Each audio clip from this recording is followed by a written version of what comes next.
And when I was on active duty in the United States Navy, what cued me to green tea is the fact that every time I made a call on a senior Japanese or naval officer, the first thing they would offer me is a cup of green tea. And so that's how I became a green tea drinker because I began to understand that they were healthier than most people in the world.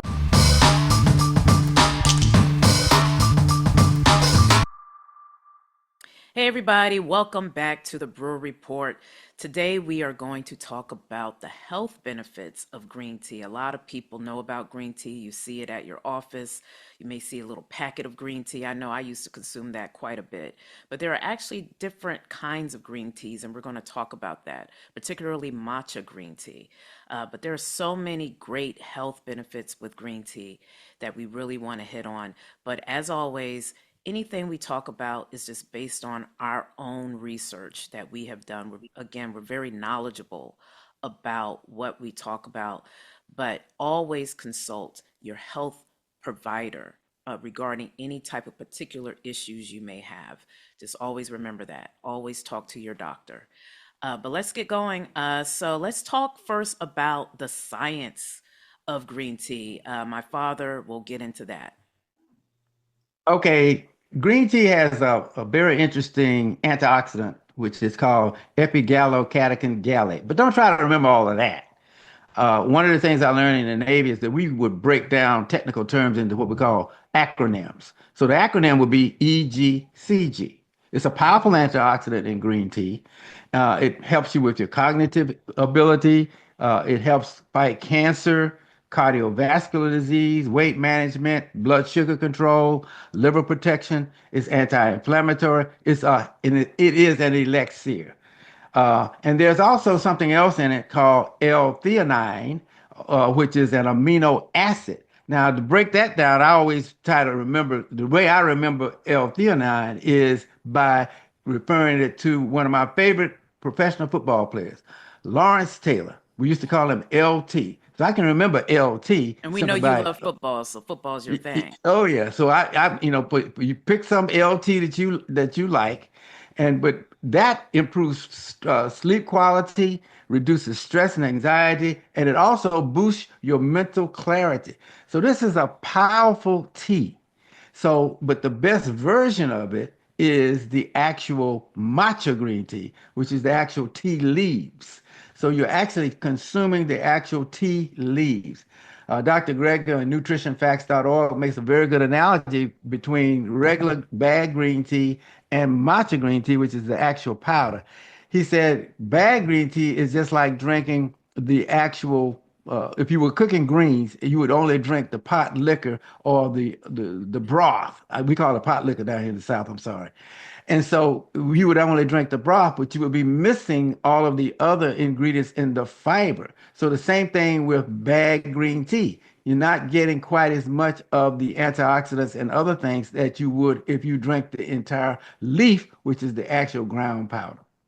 Yes, see, now that's like my dad. Look, he majored in what is it, biochem, Biology and biology, chemistry. biology, Biology and chemistry, chemistry. chemistry.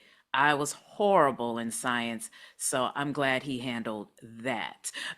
But yes, but there are plenty of benefits with green tea, and one of the benefits that we've read about is it. Remember on the last episode, I talked about my struggles with fibroids, which is again something, believe it or not, just a large percentage of women deal with. And I mean, we're talking in like the 80% range when it comes to women. So this is probably something you would want to know, but there is science out there or studies out there that say that EGCG, a combination of EGCG and vitamin D and vitamin B6, there's a study that shows that it may actually shrink your fibroids, not just help you manage them, but maybe shrink your fibroids. So I consume green tea daily, particularly for that benefit, but also for all the other benefits. It helps with your heart health, it's anti inflammatory,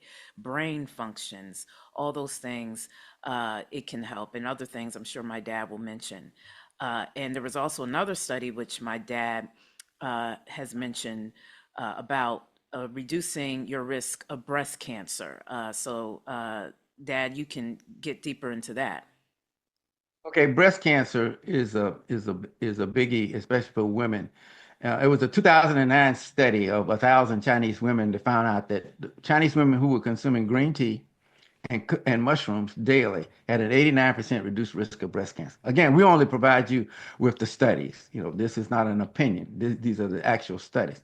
And so what has happened is that EGCG, that antioxidant in green tea, is so powerful that it was combining with the beta glucans and all of the other things in mushrooms and basically reducing the risk of breast cancer. Now, one thing you have to be a little careful of with green tea is you really should drink green tea on an empty stomach because food interferes with the absorption of the EGCG. But what enhances the absorption of the EGCG is citrus juice or citric acid. So we always drink ours with a lemon. I'll be honest with you. Some people will find matcha green tea as a little bit of an acquired taste, if you will. Yeah, a lot Some of people people don't like can't green quite tea. do. They Yeah. don't like my neighbor, for example, couldn't stand it. So I had to add something to it because he's fighting cancer. So we had to add something to it so he would actually drink it. So orange juice is a good substitute for lemon. So add some orange juice to your matcha green tea and drink it that way. That way you can maybe, for those of you all who can't tolerate it straight up with a lemon, then you would add some orange juice to give it a little bit of sweetness, but it still will enhance the absorption of the EGCG. It's not what you eat or drink, it's what you absorb. And you will hear us say that over and over and over again. So that combination of matcha green tea and perhaps orange juice will work for most people. Right. It's all about that vitamin C. And here's another tip when it comes to the orange juice. Don't buy the concentrated kind. Get fresh orange juice. And if you can, try to make your own fresh orange juice at home via your blender, maybe in subsequent episodes, or maybe just a quick how-to video, which me and my dad have done. Maybe my dad will show you how he actually sometimes makes grapefruit juice actually sometimes. So you can do the same thing with orange juice. You want to really consume the whole food and not anything that's processed too much or concentrated. Now, one quick point about the mushrooms. Look, I'm so dedicated to the mushrooms and green tea combination, having that daily. I was going on a trip about over, well, maybe almost 2 years ago to San Diego. I packed my mushrooms because I knew I was going to be gone for a week, and that's a part of my routine. I packed straight up some mushrooms in my suitcase, but see, I was an idiot. I froze my mushrooms thinking, oh, I could preserve them better this way. I packed them, put them in my suitcase. They were mush by the time I arrived in San Diego. So, look, let's just say that it was pretty much no point in consuming that anymore. So, for me, one new thing that seems to be happening is you can buy powdered mushrooms. Now, me and my dad, we want to do a little bit more research on this. But what we have done, well, at least what I'm doing right now, is sometimes I combine the powdered mushrooms, and we'll talk about different brands that may be good, but I combine the powdered mushrooms with the matcha green tea powder and shake it up in a 24-ounce mason jar. And that's in some ways how I consume my mushrooms. If I Yeah, don't with the feel lemon juice. with my lemon juice, yes, got to absorb it. But that I do that if I don't feel like cooking my mushrooms that day. Or, as I said, if I'm traveling, I feel that would be a convenient way to still get the nutrients I need from the mushroom and obviously from the green tea. That's just how I'm thinking, and that could be a tip for you. But we still want to do a little research on whether combining the mushroom powder with the green tea is okay, because again, you want to absorb the EGCG.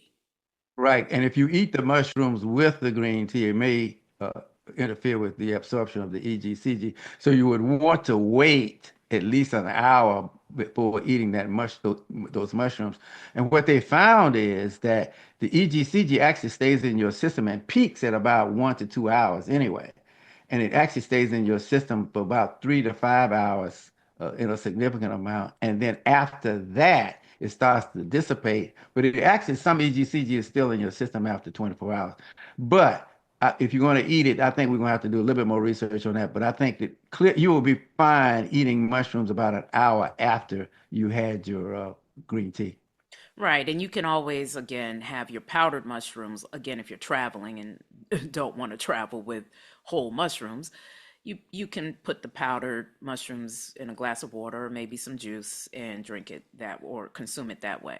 I'm big on population studies, and so when I was on active duty in the United States Navy, what cued me to green tea is the fact that every time I made a call on a senior Japanese or naval officer, the first thing they would offer me is a cup of green tea.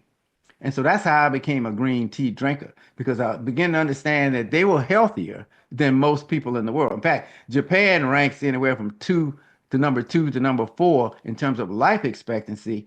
Monaco is number one. We're going to talk a lot about that later when we start talking about the Mediterranean diet and tomatoes and things like that. But green tea is the elixir in Japan, period, because the matcha, the largest percentage of matcha green tea is grown in Japan. In other words, they actually take the tea leaves and grow them there. And the tender ones are the young ones are the ceremonial ones, which have a higher concentration of EGCG, as we have mentioned.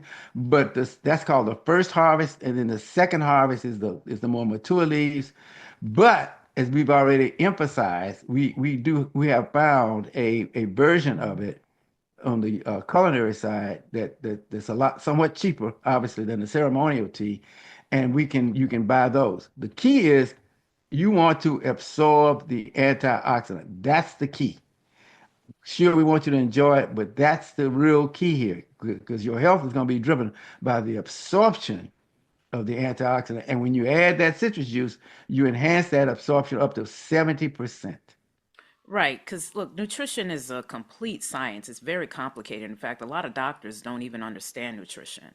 So, it's important to know how to consume it and what works together, what best works together. And to my dad's point, we use, we consume green tea daily. So we are going to, in the description box below, on our YouTube page, and I'll try to at least mention the names on other platforms that we're on, like Facebook. But we're going to mention the brands that we purchase, the brands of green tea that we purchase, to give you some guidance. Of course, you can do your own research and find the brands that work best for you. But we've done our own research as well, and this seems to work for us.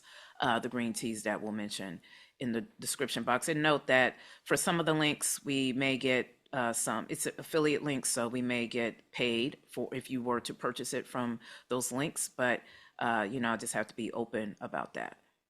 But we'll move on. Me and my dad, we did a clip of us actually making green tea. So I want to show that clip right now so you can get an idea of how you would make your green tea, including the lemon. Today, I want to share one of my favorite beverages, green tea. Did you know some of the world's longest living people drink green tea daily? Matcha, the powdered version of green tea, is special because you consume the whole tea leaf, maximizing its benefits. Now, here's my simple recipe. Take a 24-ounce mason jar, add a heaping teaspoon of matcha green tea powder, bottled water, and a squeezed lemon. Shake it well, and you're ready to go. Use a jar with a lid to shake the matcha thoroughly, ensuring you're getting all of those nutritious tea leaves. Cold matcha green tea with lemon is my daily powerhouse beverage, packed with nutrients to support overall health. Cheers to living well, one sip at a time. Okay, so that was our clip. Hopefully you enjoyed that. It will also be available as a short on our YouTube page and on our social media pages, Wellness Blue. Thank you so much for watching us today. We hope that you gained some good knowledge regarding green tea. Yes, that green tea you just may not like, but now you see the benefits of green tea. Look, because I have to be honest, I have a very high tolerance for food. So I don't mind the taste of green tea, but I do know that some of you may mind it. But today my dad mentioned how you can minimize the taste or the raw taste of green tea when you consume it. But thank you so much. Don't forget to like, comment, and subscribe, and share with us any type of questions you may have for us, and we'll try to answer them maybe on the next podcast. Until next time, peace.